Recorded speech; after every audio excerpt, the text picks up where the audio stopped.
just need to do some TMD kind of I just need to do some analysis with the dentist and then I'm done. No, there is something which that grinding is trying to grind, or there's something which that stress behind the grinding is trying to tell you.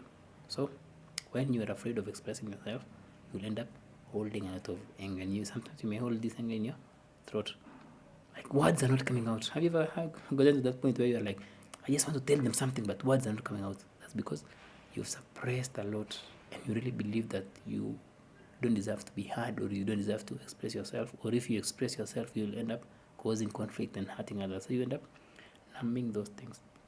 So that has caused a lot of anger and resentment to build up inside you.